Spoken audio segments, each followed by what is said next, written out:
afternoon, Josh. How are you doing, my friend? How you doing, Leighton? Good to see you, buddy. Yeah, good to be seen. Yeah, I'm doing great. Just cruising through life. Always some complications here and there, but we work through them. So, Yeah, there's always something. There's always something in life, ain't it? welcome back to the show. We've got a lot to Thank talk you. about. Where would you like to begin? Oh man, since we last talked, I think was back earlier this year. I was in the middle of building the new system. People that follow me, I know I've been running it for about a month now, month and a couple of days, and everything's doing fine. Everything's doing great. The old system, I say old, it's year and going into a year and 8 months now. So we're a year and just finished up a year and 7 months, going into month eight. Our sixth run. So we're on our sixth run of cannabis. This time we just did kind of a re-amend, so to speak, with IMO 5. I used a little APSU super soil mixed in with my IMO 5 to add a little bit more amendments. But yeah, other than that, Leighton, it's been smooth sailing except for one hiccup we had a couple of months ago. It's been 2.5 months now since I literally crashed the whole system over here. Oh, And why don't you talk about that for a minute? yeah, and it was all due to my failure to basically pay attention to what was really going on. I was more focused on going into flower. I was day 38ish of flower, and I was like, okay, I'm gonna hit it with some deep red, some far red. So I was gonna add in some of this deep far red with the Grand Masters, and what I did was I lowered the cool white too low, and so I had the reds too high, the whites too low, and I cooked off basically all my algae, my cyanobacteria, my photosynthetic bacteria, everything. Like the algae, it was like it literally just I saw it going away, and I really didn't register in my head. I was like, oh, the algae is looking a little different. And then I was like, okay, now that like maybe 3 days later, I was like, wow, the algae is just it's not growing like I'm not pulling it out like I should be. It's not growing like it was just a couple weeks ago. And I'm looking around and I'm like, okay, well, I was seeing a lot of shrimp. I had a lot of cherry shrimp all in the creek. And I was like, I'm not seeing my cherry shrimp. Okay, a couple more days go by. And keep in mind that I didn't have those far deep reds in on all the time. I had them on for like 3 days, and I turned them off, and I turned them on for another 3 days. And I think that was just too much. Obviously, it was too much. And yeah, it just crashed the system. Thankfully, I'm part of this regenerators. Mo calls it regenerator. The regenerator. Mo's been on your show from Agro Soil, the microscopist. He has a show, or he puts on a little thing on Monday nights where a bunch of people get together. And he invited me, and I've been showing up there, and I mentioned what had happened, what I was seeing, and he was like, it sounds like, you're killing off your cyanobacteria. Sounds like, you're like your purple non-sulfurs and your lad and all these things that are keeping everything in balance just got somehow cooked. And then somebody else was like, after doing a little research online, was like, yeah, deep red kills cyanobacteria. Like if you go too high in the nanometer range, like the 680, 700 range, it actually can kill uh, cyanobacteria. It definitely can kill algae. It kills algae like that. I mean, you get up in those high ranges, like the 700 range. I mean, it's like it just disappears. I don't even know where it goes. It like the algae's there 1 minute and then it's gone the next, and then it's not growing back. And I'm like, oh man, where? I mean, what the hell? And it all started when I started messing with the lights, and they were like, yes, you need to go back. And I was like, okay, let's change the lights back, and let's do a full water change. So I took the next week and I did a 10-gallon water change on Monday, and then I did a 10-gallon water change on Tuesday, and then I did a 10-gallon water change on Wednesday. And I did it slowly over from Monday to Friday until I got it all changed out. And in that week's time, I mean, the next following week, I started seeing the algae coming back. I started seeing, I started seeing little shrimp. Uh, Everything just started to change. Let me flip around and I can show you the remnants of the crash because I'm just now the grass along the edge of the creek. I'll show you here. Let me flip around. So where do you think the shrimp came from? Were they in the pond water that you applied? The shrimp? I put 10 shrimp in, 10 cherry shrimp into the pond when we first started the pond up. So we first started the pond up, but somehow they jumped up into the creek or just climbed up the wood and got into the creek and then populated the creek because there were no predators up here in the creek at the time. But I want to try to understand. The cherry shrimp came back in the tank, but they died in the stream. I think what happened was that the creek. I lost a fish in the pond. All right, but only one shiner, one minnow shiner, was the only one I lost. Everything else, like it never happened. Okay. But all the shrimp, it must have been 1,000 shrimp. Just they had populated all through here. You see them everywhere, and they disappeared. All the algae through here. So you see all the algae growing, the bubbled up. It's all bubbled up all around the edge.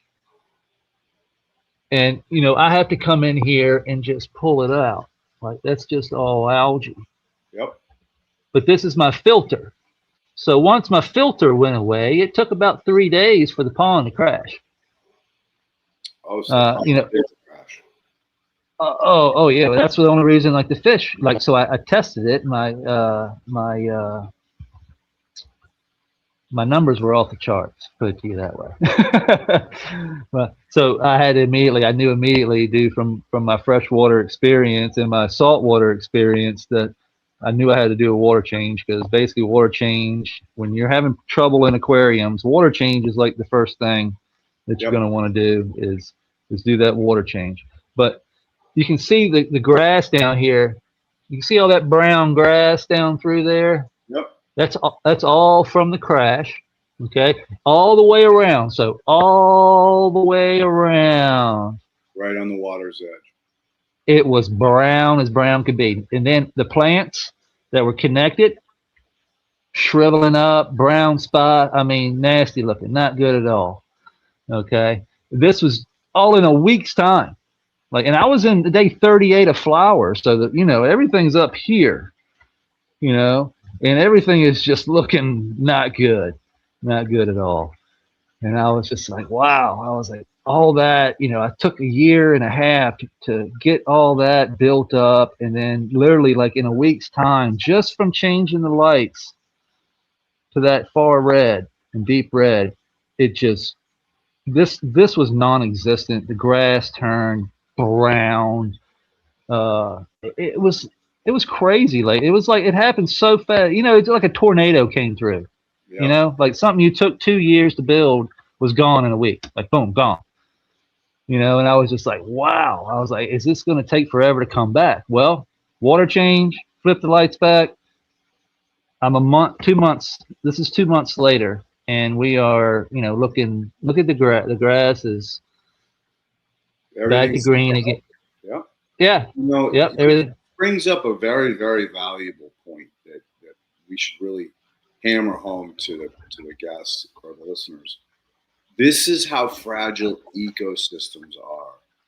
And it's, they do come back and they can come back quite quickly, but, any imbalance in the soil, pollution can just devastate an entire ecosystem very, very quickly. Oh man, it was insane how fast it happened. Like I was like, wow. And it was almost as if what was I getting ready? I had something on my mind. I was like, I know what. No, it was the worms. It was the worms. Like right now here, I'll show you. I have this poker here. And this is my best friend in here. This right here. This is my best friend. And I use this, and I can hit the top of the rock wall here. So top of the rock wall. This is the top of the creek, basically. And all this grass is just sand and silt on top of the rock wall. And then I can run this down, find the edge of the rock wall, and then run this down the soil and pull it away a little bit. And this is really helping regulate moisture and worm castings. Oh my goodness, Leighton. Like this is the problem. Look, there's one. I just pulled it up. Just pulling it out, and there's a worm. Yep. This is the issue that what I'm hearing people having in a system like this, or not like this, but in like a 4x4 running all natural. You know what I mean? Like a horizontal soil system living system, horizontal setup. In 2 years, their systems are worm castings, and they can't grow anything in them. Like it's just like they take over the bed. It's so rich, and you're growing in basically pure worm casting after about 2 years. And what I've seen is that around the edge, all right, look how I'll grab this grass here, and this is sitting on top. That's sitting on top. That used to be nothing but sand and silt. Now it's pure worm, but it's got roots in it. Okay, Yep. so it used to be it's pure worm casting, but it's got these roots growing in it, which keep it aerated. So when I crashed the system, all these roots died.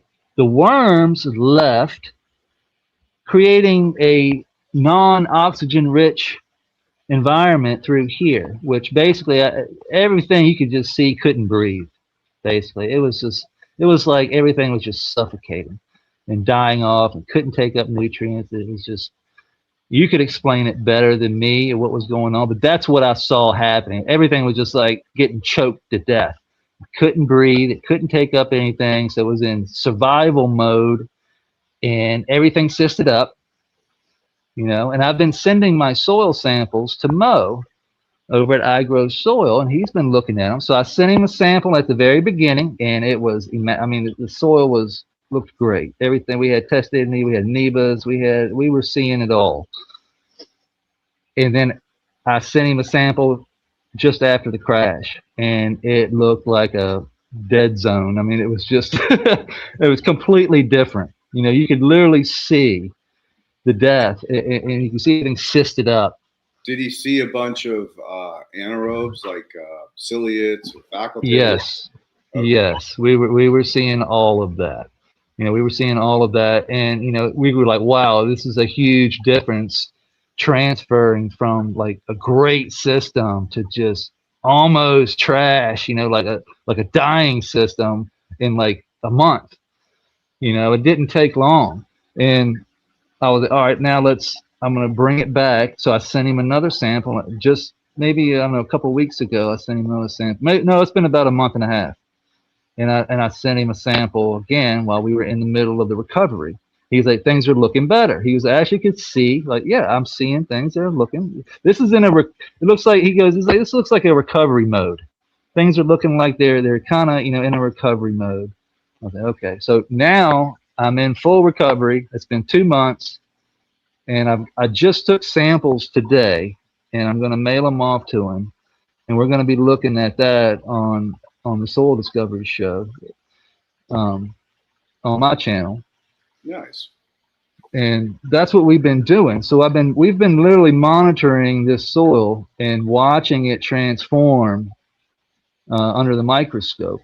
And the plants, now that I have got it back under control, it's been 2 months. The plants look healthy again. They're growing great. This is day 20 from transplant. So I transplanted these 20 days ago. And yeah, now we are day 900 and some, 911, So, I think. did you have any type of transplant shock? It took about 10 days for me to see growth. Okay. Like from one time I took them out and just put them, I cut the bottom of the pot off and stuck them down in there. And then it took about 10 days for me to, I didn't see any drooping. It was no, no plant shock, but it just took about 10, 11 days for me to start seeing new growth. Gotcha. Yeah. And then we've got this newbie. You haven't seen this. No. Unless Well, I've seen your posts on it. I've kind of been keeping track. Yeah. This is the new one. So this is all APSU super soil. So we're going water only. That's what this soil is designed to do. Look at this guy right here. Nice. What is that? That looks dangerous. No, that's a yellow. It's a predatory wasp. Those are actually indigenous. They're not aggressive. I mean, yeah, if you beat at them or swing at them, they're going to sting you. But otherwise, they're non-aggressive. They're actually grooming. They're grooming, looking for any food scraps, any little insects. So that's a really good beneficial for you. Nice. Yeah, I haven't seen him before. It's a different. I've got the black soldier flies everywhere in here. I'm swapping them out of my hair most of the time, but yeah, we've got these plants over here. I've got sweet potato. This is probably a mistake, but we're going with it. It's chop and drop.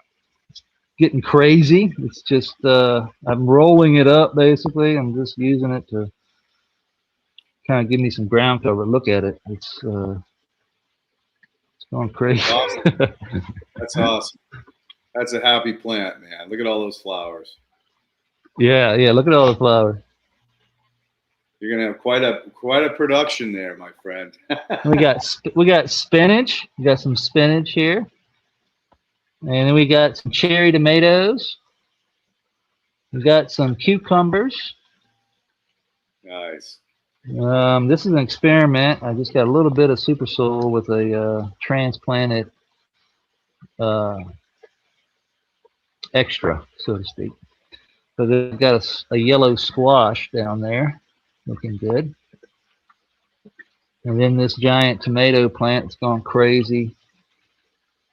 I haven't got any tomatoes. It just smells like a strong tomato. There we go. I mean, it's like, when you touch it, it's just, whew, smells like. We got our bullhead minnows in here right now. They're just keeping the pond clean, trying to keep the algae down a little bit. I bought 24 of them, and I've lost probably 10 of 24 since I put them in. But those 10 made it over to the graveyard over there as IMO. Well, remember, as some fish grow, the smaller or weaker ones die. So it's just a transition. You see that right there on that log? Yeah. What is it? Those are fish eggs. Oh, nice. Yeah, I just saw those yesterday. So those are fish eggs. Well, it's a healthy system if they're laying eggs. Yep. So we've got eggs. So hopefully won't have to buy any more bullheads. Those bullhead minnows, I tell you, I got them for like $4 at the bait and tackle shop down the street. They're just bait fish. Yep.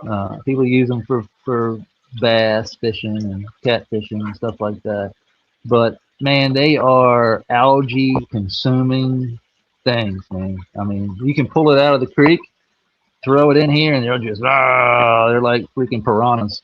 No. Okay, guys, I want to pull you back for half a second to the worm casting.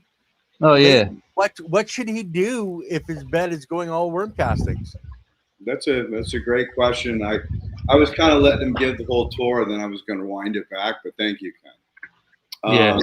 So because you have no predators and you have the perfect environment, I could see how they tear through there. And nice mushroom. It didn't pop in here. I brought it in. Oh, did you? I found it. Yeah, we had like a lot of rain these last couple of days, and I was like, "Oh man, look at that mushroom! That's going in the bed." There you go. Feed the bed some mushies. So it's a really interesting thing that because you have this no prey predator relationship, that the worms are just getting out of control. Now, I think the way to properly manage the worms would be to actually use vibration. So in the past, we've talked about putting a stick with little notches down into the soil and rubbing it up and down, and then harvesting these worms periodically so it doesn't get out of control. And it's a giant experiment because you're never going to know for sure how many are present. So anytime you see a worm, just grab it and throw it a cup. Do you have any worms in the new bed? No, I was not even going to attempt to put them in there. I was like, that soil, Dennis over at APSU, he's like, you don't need anything but water. There's already worm castings, in the soil. There's already, everything you need in that super soil is there. It's water only. And when people, go adding things to it, that's when it kind of messes up the EC and the cat exchange and the soil and everything is dialed in. So he told me, he was like, look, just put the soil in the bed, keep it watered, and watch out. And I was like, okay, here we go. Do you think the minnows will eat the worms? Oh, yeah, that's what I'm getting ready to do. Actually, Pooter loves his worms. I usually, Pooter over here will, see that? How quick that was? Yep. That goldfish just came over and he was gone. Like, both those worms were gone. So just every time you go through there, make yourself that little vibrating stick. Yep. Pull up as many as you can and throw them in the fish pond. That's exactly what I'm doing right through here. I mean, it was like a mound of them. Like that's why the stick right here, like I said, this little rod here, it's like my best friend. Like I can check, see how moist it is. Look, there's a worm hanging off of it. Yep. Now there's another method to get them to completely ball up to breed, and that's called avocado tech. Now it doesn't have to be an avocado; it can be any hard-shelled, fruit or vegetable, and they'll come up and they'll start eating into it, and then now you have an easy way of collecting. So it's the way to do it is work with nature. There you go. Well, you let it go too far. That didn't take long. No, it doesn't. Literally within 24 hours, they're gonna look at them. Look at the damn roly polies. So I would say that you do these precautionary methods to really start to control the worms and get aggressive at first, right? And because you can always add them back, you just can't take them away, or it's more difficult to take them away. Yeah, exactly. That's kind of look at the springtails. Yep. You got a nice system there, my friend. Oh, earwig. Don't you bite me, you bastard. No, they're great predators, man. They'll keep shit down. Yeah. Yeah, that's the whole thing. Like, I've always said, stewardship at this point is key. And me and Mo were talking about the worm castings this morning, and I was like, look, I'm going to ask Leighton about what, oh, look at the skink. Hopefully he'll stay there. He's on the log, on the end of the log. Oh, nice. Is that a water salamander or a land salamander? A land. It's called a skink. Okay. Blue tail. Very, very pretty. Yeah, blue tail skink. I got them. They're everywhere in here. I mean, that's where all my shrimp went. Like I was getting ready to tell you, I had cherry shrimp. And then a week ago, about 2 weeks ago now, I put some blue dream shrimp. They're kind of like cherry, but they're blue. I can't find them anywhere. Like I think the lizards are eating them. I think I've got mama and papa lizards in here, and they've got babies. I mean, I see them whereas I wasn't seeing them at all. Now I'm seeing them everywhere. Look at this. Look at the pile of shit. Is that from a lizard? That's skink shit. That's how big they are. That's Wow. skink shit. Well, you Look. know who's eating your shrimp. There's shrimp right there. That's a hell of a lot of shrimp. That's probably 4 or 5 of them. yeah, damn skinks, man. They do great because they eat roly polies. They eat worms, but the system. I mean, I must have God. If I'm seeing him, look, he ran off, but there he is again. He's back. Yeah, he just took off. I mean, they don't even care if I'm around anymore. Like that's the thing. Like that's how I know they're like mice. Like if you see them, there must be thousands of them. Well, you might want to think about getting something to trap them, so that you can keep them in balance too. There's Plinko. Oh yeah, good algae eater. He's gotten big. Yeah. And there's Scooter. He's gotten big. Mm-hmm. And then we've got Digger over here, and the Monstera is 3 feet. That's 3 feet, almost 3.5 feet of leaf there. From up there to down here, it's like 3.5 feet. That's beautiful. And then we got a new one. I was going to say, what's the ecosystem like underneath? Oh, look at those aerial roots. Very cool. Some of them go into the pond, but they don't make it past the pond water because the turtles, you can't have nothing nice with turtles. See, look at them. They're staring at me like, feed me, Seymour. Feed me. That's all they do is eat. And then we got Digger over here. He was over here. There he is. I see him. Come here, Digger.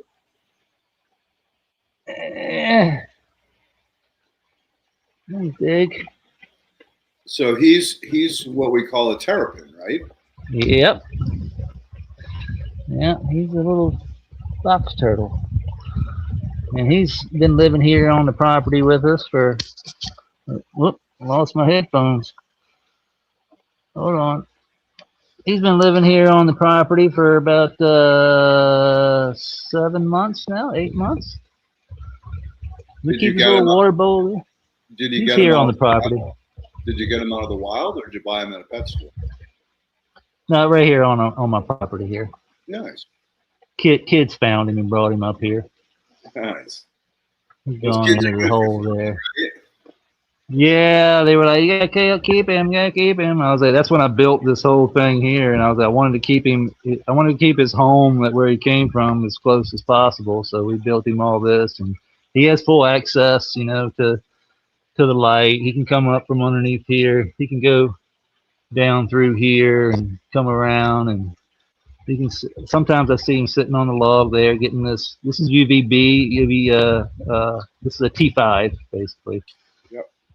Light, and then this is the heat lamp here. So we've got the guys can come on up that log there and rest right here on this whole bank right here on this road. Everybody can sunbathe. Yeah, everybody likes to come up here. Like yesterday, a couple days ago, Scooter was actually all the way up on here, sitting over there by the succulent there, and Scooter was all the way up on towards the end of the log, not all the way up on the rock, but all the way up to the log. But Scooter, the big one, the big girl, she'll come all the way up on and be hanging out up here. I haven't seen them like cross over into here yet, but I do see them laying on the rock. So. Well, they're more aquatic than they are terrestrial. So now, yeah, if she is a female, she may lay eggs in the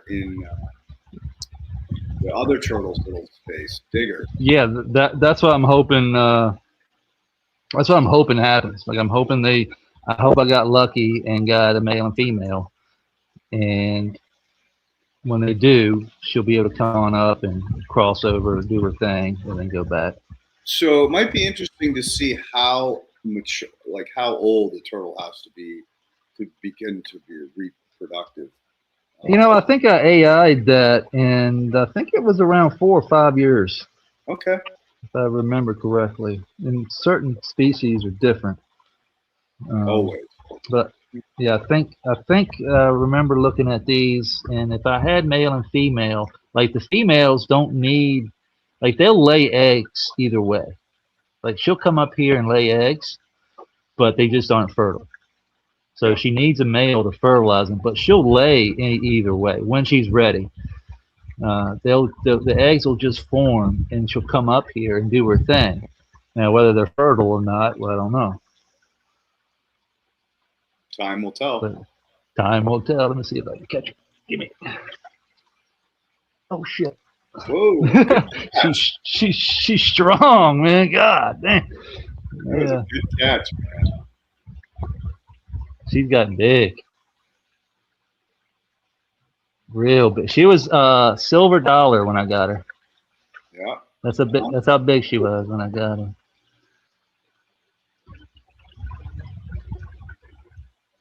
Silver dollar and Cooter. Cooter here's a little smaller. Is there a way to set them? Yeah, but not for a while. Like it takes time for their shells to form. I say this is a male because of its tail's a little shorter and more stocky. And hers is a little longer and thin.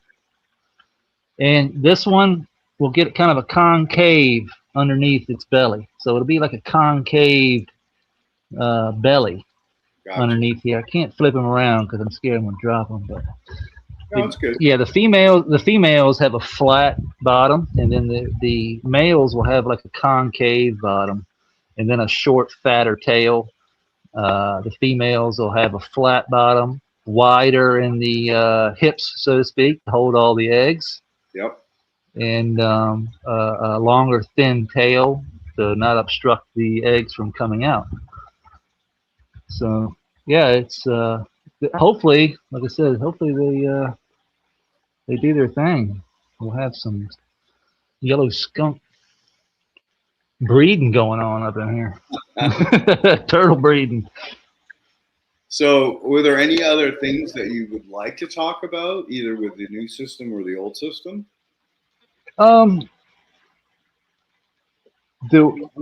you know, we were talking about the worm castings, and the worm castings thing. Like I said, we just basically just pull them out as I see them. And that, do you have any ideas on, like, say for instance, I've already gone too far, and say this is all worm casting, and things aren't growing right?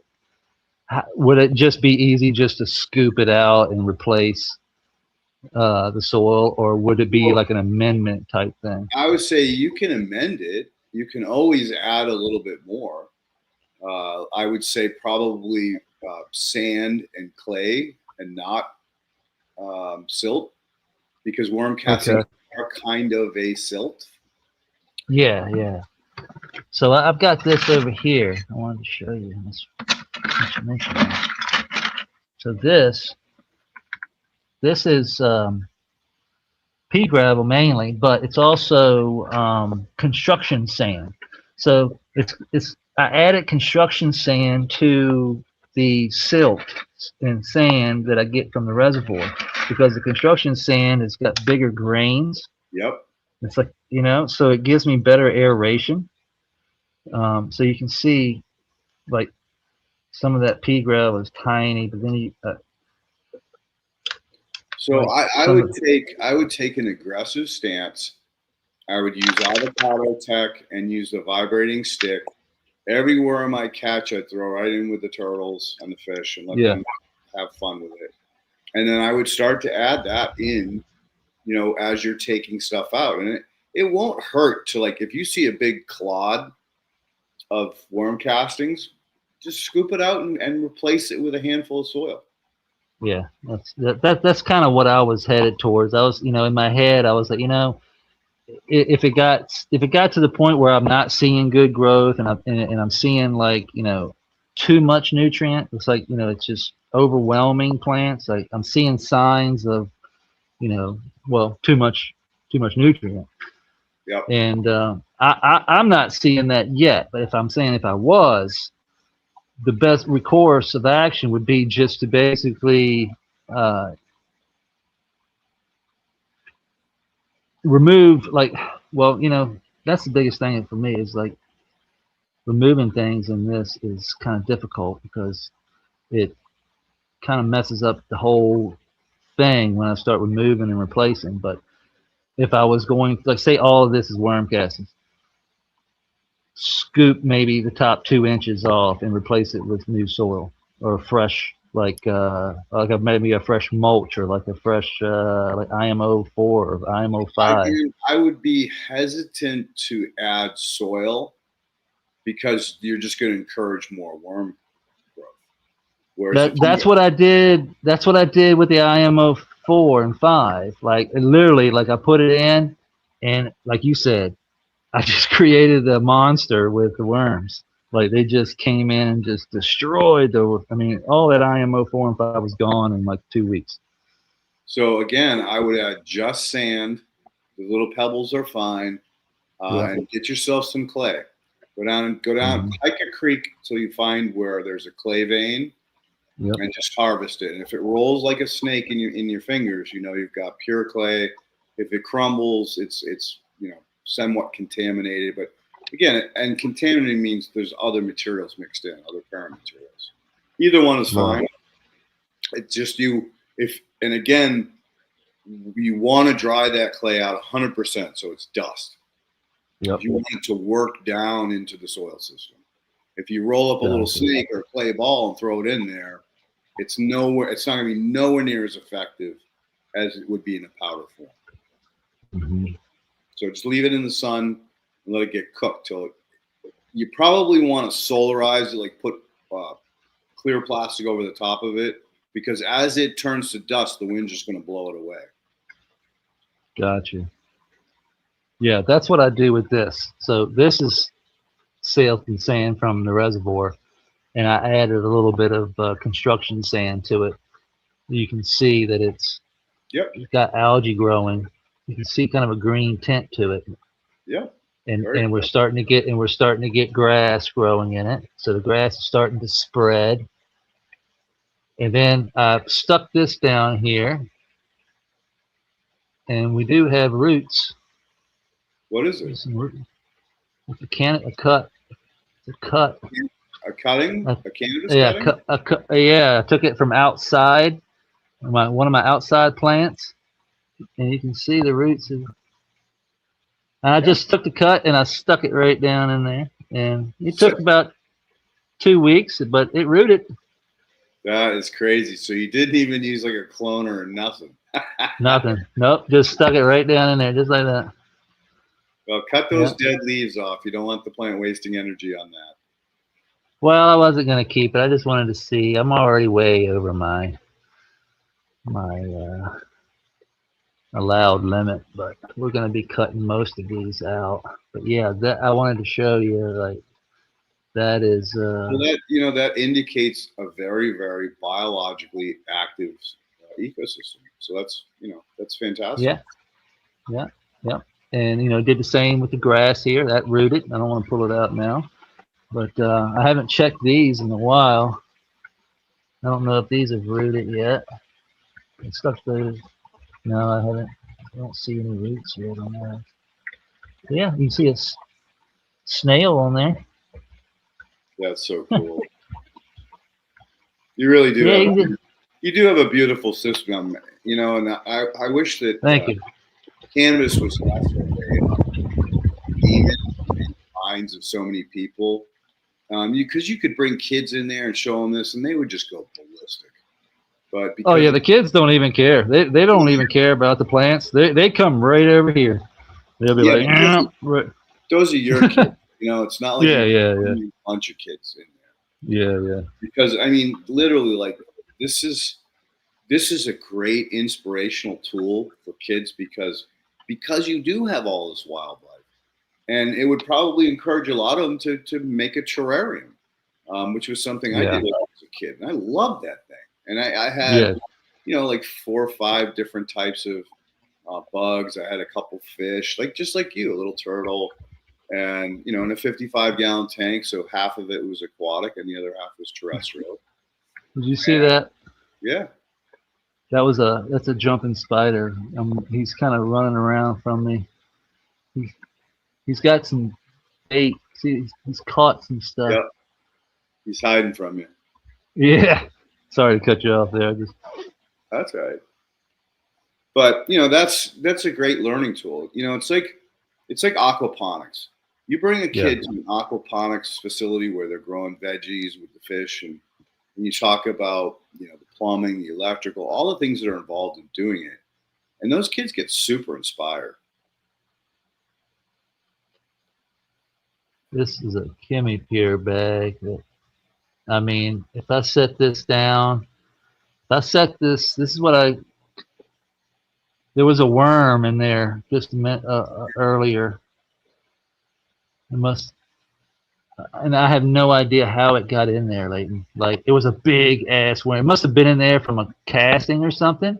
Yeah, from it then grew huge in there. But I just keep those. Like, I have one over there in the creek, and then after about a month, they need to come out and change them out.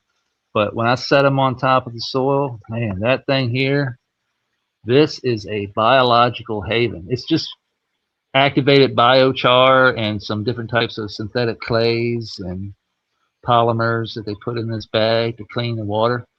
Yep. And the biology in there is insane. I mean, I put it on, just lay it right there, and everything just comes up and just mines the bag.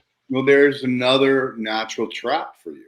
So every time you take that out, twice a day, come out and harvest the worms and throw them in with the turtles and the fish. Yep. And then I have one pad. This is a nitrate pad. So I just will take this out and put it in a bucket, slosh it around. What is it? A root? Is it a root? But I'll put this in a bucket of water, slosh it around, clean it, set it back down in there, and then take that water and pour it on my outdoor plants. There you go. And that's all I have to do.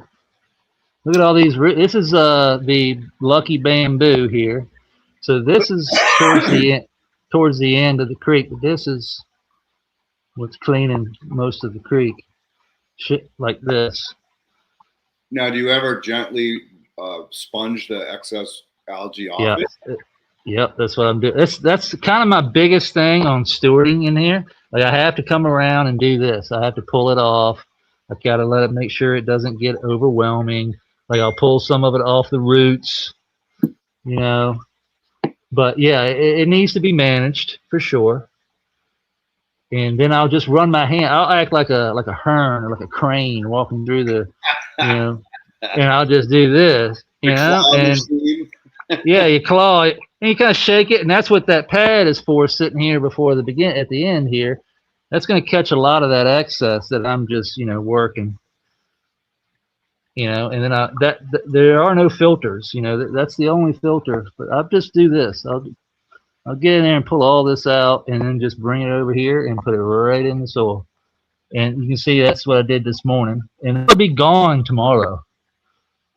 Like, that'll be completely gone. It goes so fast. It's insane. Who's eating them? The worms or the bugs? Everything. Okay. Everything. I see everything on it. Everything loves algae. It's like crack cocaine to all the critters. It's like when I put it in there, it's like, ooh, candy.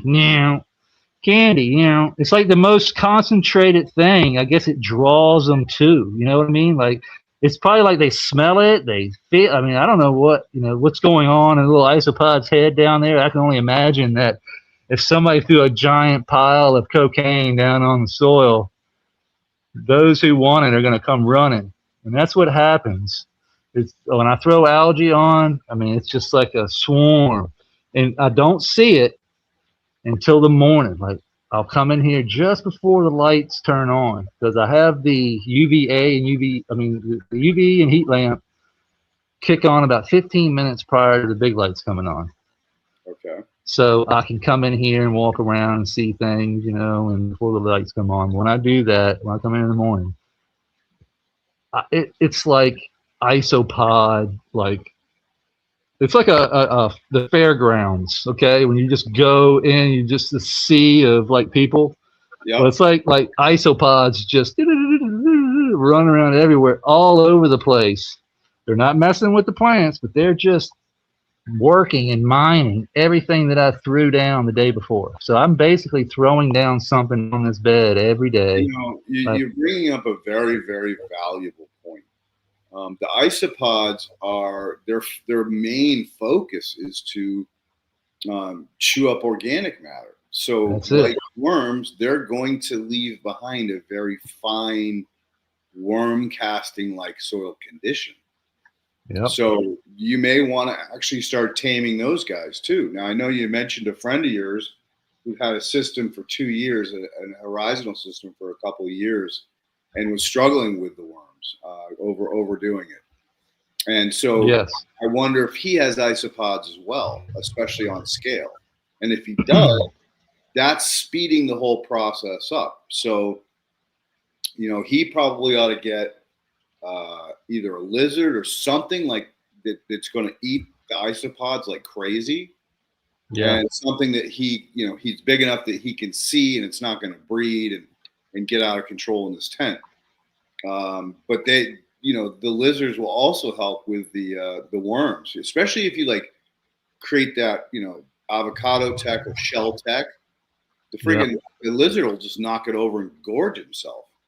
So, again, using nature to balance nature is the key to the whole thing. And I, like you're doing, you're stewarding it.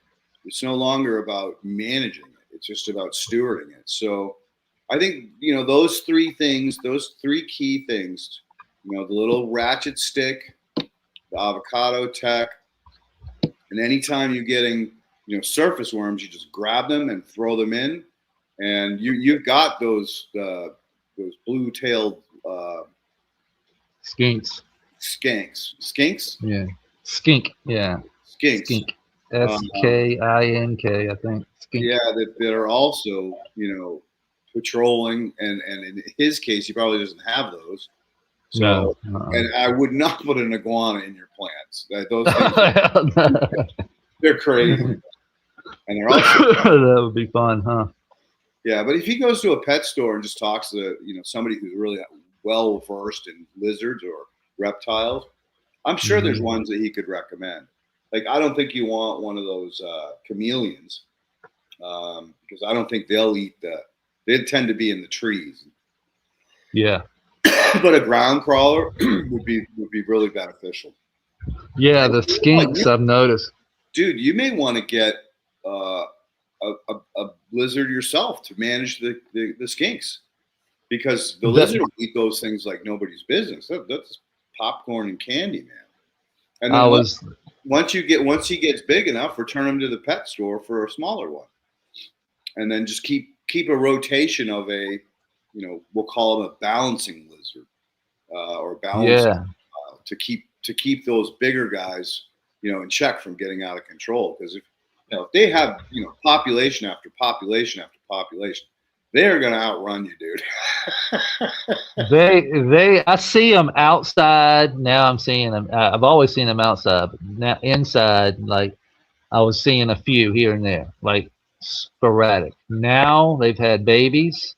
Now I'm seeing baby ones, and now the babies are like, I'm looking at one right now, literally, and it's they don't care anymore. Like they think of me as like, he's always been here. Like, not unlike mom and dad who run and hide. I'd never see them. The babies are like, oh, look, hey, cool. Now, did you introduce them, or did they just no? Your way in? They just showed up. Well, there he is, right there. He don't care. I'm here. They are good looking, though. They are beautiful. They got that blue stripe, that bright blue tail. They're beautiful. And they definitely are taking care of a lot of the smaller isopods. They don't really do much. I see a lot of big dairy cows. So I got dairy cows in here, and those things have gotten to be like thumbnail size. I don't know if they're taking care of those, but they definitely take care of the smaller ones and help with the smaller ones. But yeah, everything else, Leighton, has been, really good. I'm coming up on 2 years. Everybody's telling me, 2 to 3 years is where you're gonna start seeing your problems, where you're gonna start seeing, your thing, whatever it is, it's gonna happen. It's gonna happen around the 2 to 3 year mark, which I kind of expect. That's kind of what happened in the saltwater aquarium world. You set them up, and then if you don't know what you're doing, and if you don't maintain them properly, they will they'll get out of hand and crash on you fast. I now have the knowledge of seeing a crash, going through a crash, and pulling myself out of a crash, bringing it back to life. So now I have a really good idea of basically how to handle the creek and the pond. And I pretty much have already, like you said, we just talked about the worm castings. That was the next thing. Basically, everything's turning into worm castings, but all I have to do is just keep amending the proper amendments and then stewarding, like pulling the worms out. I'll do an avocado, tech thing where I'll just set it down here. When I fill them up, like when you pull it up, most of the time I just let them go. You know what I mean? I just let them keep doing their thing. Well, instead of doing that, I'll just scoop them up and throw them in the fish pond or keep them in a bucket for the fish. That's and let's face it, the worms will drown.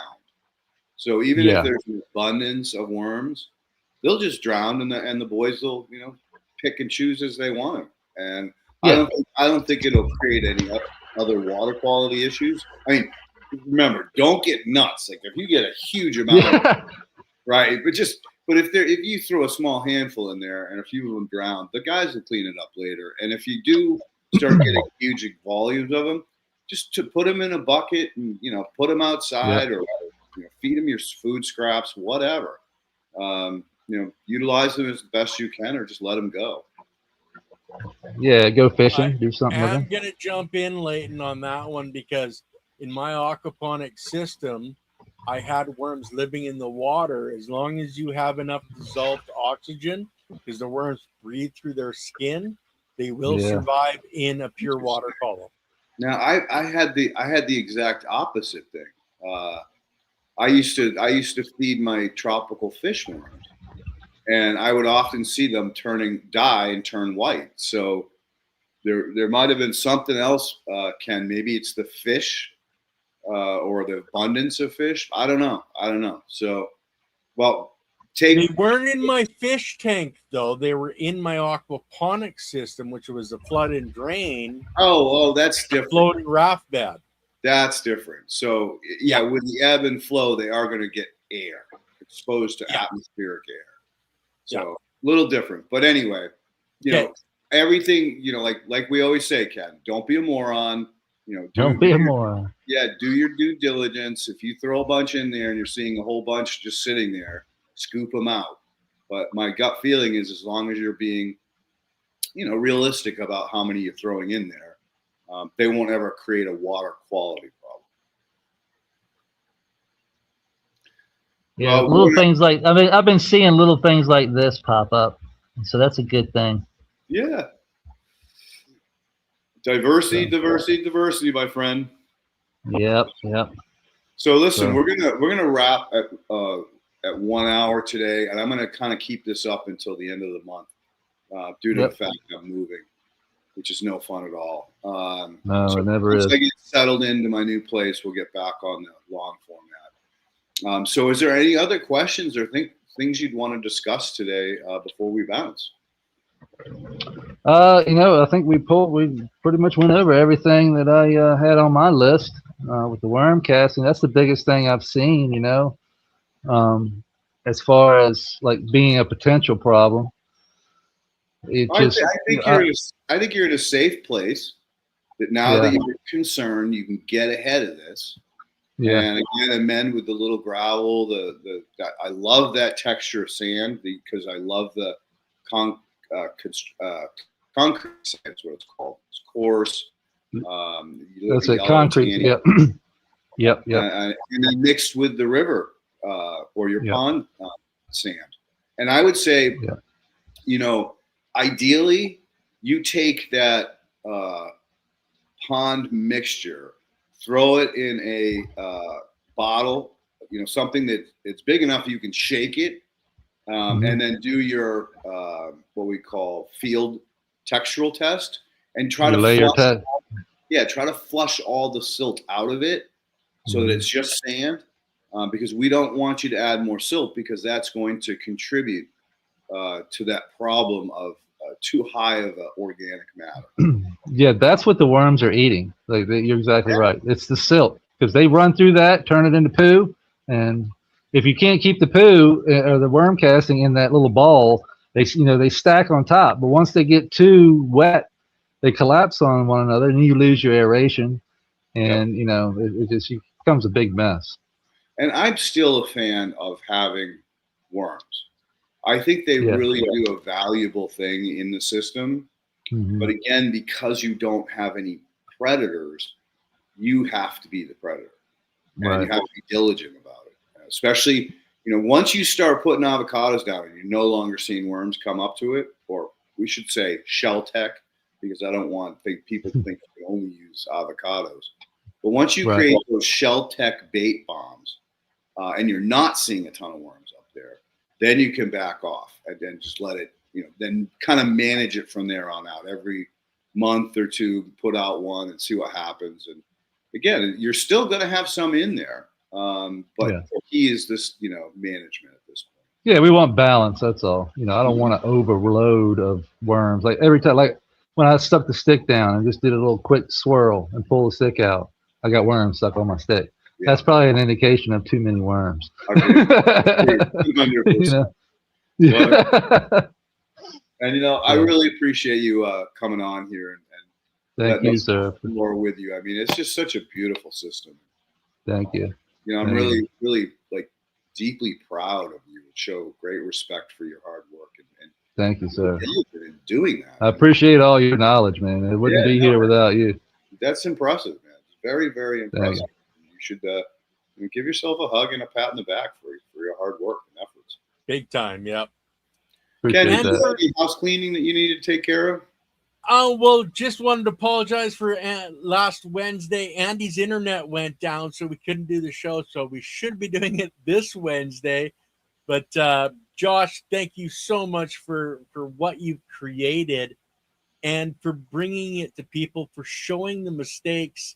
I just want to say about the far reds, people have actually been using that as a concentration for taking out bad bugs in their grows. And the device I saw, the guy had to literally wear a welding helmet to protect himself from the far red. I think is that UVC that they use. Yeah. So, it's that balance. It's don't be a moron. You want all the light frequencies. But Leighton, have fun moving, brother. And I wish you good luck. Okay. Good luck. Well, I want to say this, Ken. I'm very, very blessed. I got lucky again. I just can't tell you how many times I've, been in a really, really bad pickle, and for whatever reason, the universe does its thing. And even though I'm panicking, I'm trying not to panic. I put out my intentions. I'm like, this is what I really need and want. And it's a prayer. Maybe not a formal prayer like you see people on their knees doing this. It's an intention. I put out the intention. Lo and behold, I nailed this amazing little single, tiny house. I went over there the other day, taped out how to fit all. I chinga the whole thing to get all of the furniture that I need to operate in something that's a third of the size that I live in now, maybe even a little less, maybe 25% of the size. But I have an outdoor shop with a carport over top, a parking spot. I got a whole backyard that I can, set up my brew tanks. And Poe and Cheeto have a little run in a friggin' orchard. And then there's all kinds of fruit trees all around this property. and we're on a semi-busy road, but not so bad, so we can walk out through the neighborhoods. And so I really got lucky, big time, and I can keep them both Awesome. because there was a point in time that I thought I was actually going to have to get rid of Cheeto, and it broke me friggin' hard. Like I said, no way am I ever getting rid of Poe. Never. I'll sleep in the car. But with Cheeto, it's very different. It's a different thing when you have two dogs than one dog. Yeah. Well, Leighton, source will supply as long as you believe. That's it. Great way to put it. And Ken, as always, thank you so much for all the work that you do to put this together every week. I don't think anybody understands your loyalty and dedication, and what efforts are required to keep this thing rolling. So, thank you, brother. And Josh, as always, thank you so much for coming on the show. Give us a couple hours, well, an hour today, but usually it's more. Getting the tour of this incredible system that you built. Appreciate it. Thank you. Guys, everybody say peace out because we're out. Peace.